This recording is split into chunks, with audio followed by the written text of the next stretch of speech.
சமீபத்தில் தமிழ்நாட்டையே உலுக்கிய சம்பவம் அப்படின்னா கரூரில் நடந்த அந்த ஒரு சம்பவம் தான் மிகப்பெரிய அளவில் வந்து ஒரு பெரிய தாக்கத்தை ஏற்படுத்தியிருக்கு. இப்போது அன்று இரவே பார்த்தீங்கன்னா பிரதமர்ல இருந்து பெரிய பெரிய அரசியல் தலைவர்கள் இருந்து எல்லாருமே அந்த சம்பவத்தை பற்றி பேச ஆரம்பிச்சிட்டாங்க. இப்போ வரைக்குமே அந்த பேச்சுவார்த்தைங்கிறது முடியவும் இல்லை, அதற்கான எந்த ஒரு முடிவும் வரல.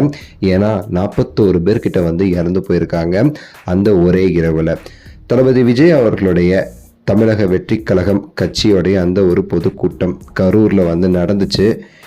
காலையில் 12 மணி, மதியம் 12 மணிக்கு வரேன்னு சொன்ன விஜய் இரவு 7 மணிக்கு வந்தது தான் மிகப்பெரிய ஒரு காரணம்னு சொல்லிட்டு பல பேரும் சொல்லிக்கிட்டு இருக்காங்க. ஸோ அந்த ஒரு சம்பவத்தில் கிட்டத்தட்ட 41 பொதுமக்கள், அப்பாவி மக்கள் வந்து உயிரிழந்தாங்க. கூட்ட நெரிசல் காரணமாக மூச்சு விட முடியாமல், காலையிலேருந்து எதுவுமே சாப்பிடாமல் இருந்து, இந்த மாதிரி பல காரணங்களால் சின்ன சின்ன குழந்தைங்க, பச்சை குழந்தைங்க, பெண்கள்னு சொல்லிட்டு 41 பேருக்கு மேலே வந்து உயிரிழந்ததாக வந்து சொல்லப்படுது. ஸோ இந்த ஒரு சம்பவம் காரணமாக அன்னைக்கே எல்லாரும் பேசியிருந்தாலும் ஒவ்வொரு தலைவர்களுமே சரி, இப்போ வந்து கொஞ்ச நாளுக்கு பிறகு இப்போ அவங்க ஓரளவுக்கு ஓகேயா இருப்பாங்க, இப்போ போய் நம்ம சந்திக்கலான்னு சொல்லிட்டு அவங்கள சந்திச்சு வந்து தன்னுடைய வருத்தத்தை வந்து தெரிவிச்சிட்டு இருந்தாங்க. நடிகர் கமலஹாசன் அவர்கள் ரீசெண்டாக போய் பார்த்துட்டு வந்ததெல்லாம் அவங்க எல்லாருக்குமே தெரியும். இப்போ வந்து ரஜினிகாந்த் அவர்களுமே சரி ஹிமாலயாஸ்ல இருந்து பேக் ஆயிருக்காருங்க தமிழ்நாட்டுக்கு. இப்போ வந்து ரஜினிகாந்த் அவர்கள் கரூர் மக்களை வந்து நேரில் போய் வந்து அந்த பாதிக்கப்பட்டவங்களை வந்து சந்திச்சு பேசணும்னு சொல்லிட்டு வந்து முயற்சிகள் எடுத்துக்கிட்டு இருக்காரு. இந்த நிலையில பாத்தீங்கன்னா அஜித்குமார் அவர்களுமே சரி, நம்ம நடிகர் அஜித்குமார் அவர்களுமே வந்து போய் சந்திக்கணுங்கிற ஒரு முடிவில் இருக்கிறதா வந்து சொல்லப்படுது.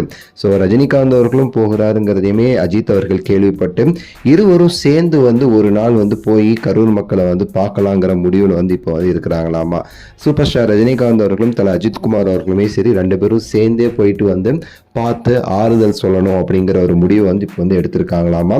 இதற்கான விஷயங்கள்லாம் போய்கிட்டு இருக்கு. அரசு கிட்ட கேட்டு அதற்கான உரிய இதெல்லாம் பண்ண சொல்லியிருக்காங்க.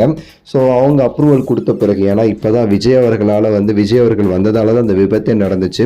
இன்னொரு நடிகர் போய் எதுவும் ஆயிடக்கூடாதுங்கிறதுக்காகவே பார்த்தீங்கன்னா எல்லாமே கேட்டு அஃபிஷியலாகவே இதை வந்து பண்ணணும்னு சொல்லிட்டு முடிவில் இருக்கிறாங்களாம்.